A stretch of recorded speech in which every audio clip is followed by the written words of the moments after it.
Welcome to Outlaw Woodworking. Today we're going to do another project and we're going to do a little experiment.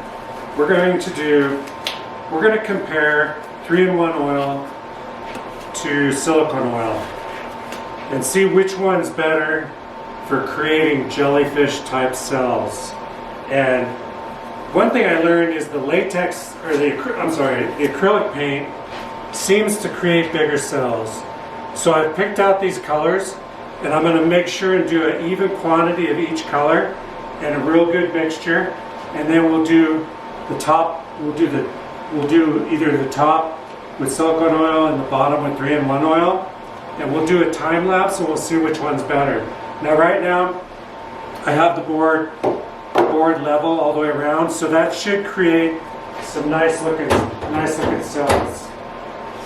Okay, I'll set up the GoPro and we'll do a time lapse and we'll see which one's better.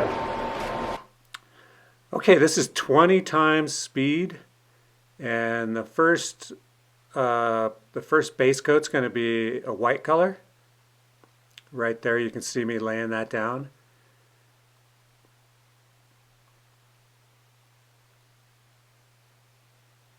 Next up is the black. And I think if I had it to do over again, I would do a little less black. I like the way the black comes up through the colors, and there's some blue.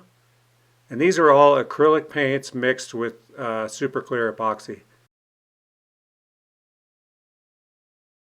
And there's the green, that's the last color. I then take my blow dryer and I mix up all the colors, blend them around, and then I put 3-in-1 oil in the top part of the project and silicone oil in the bottom. Now I try to move it around a little bit, and this is 20 times speed. You can see the cells growing.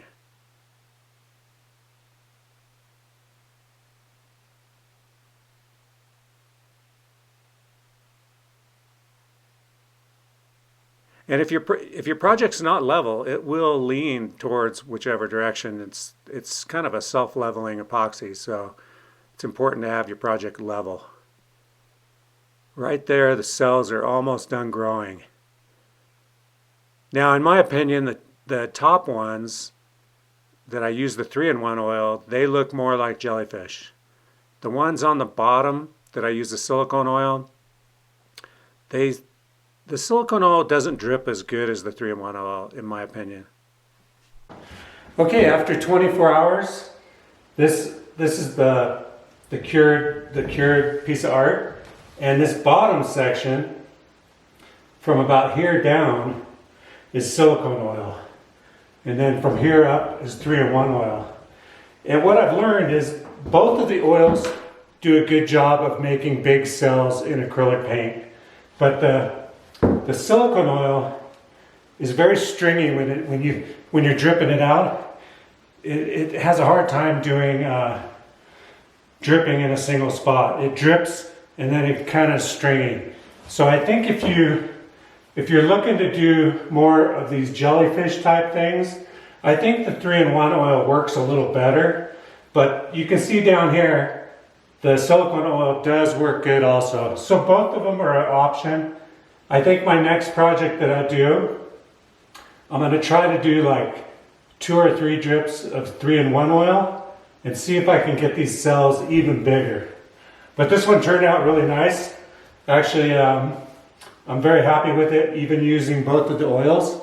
And yeah, anyway, 3-in-1 oil and silicone oil both are good options. I would probably lean, if I was doing, like I said, if I was trying to get those jellyfish cells, I think I would lean on using the 3-in-1 oil instead, just because there's more control over the drips. It doesn't string out. The silicone oil, I don't know if it's the tube or what, but it tends to be stringy when it comes out. Anyway, thank you very much for watching. Check out our store at outlawwoodworking.bigcartel.com. And yeah, thank you very much. Subscribe, like the video, and I'll see you next time. Later.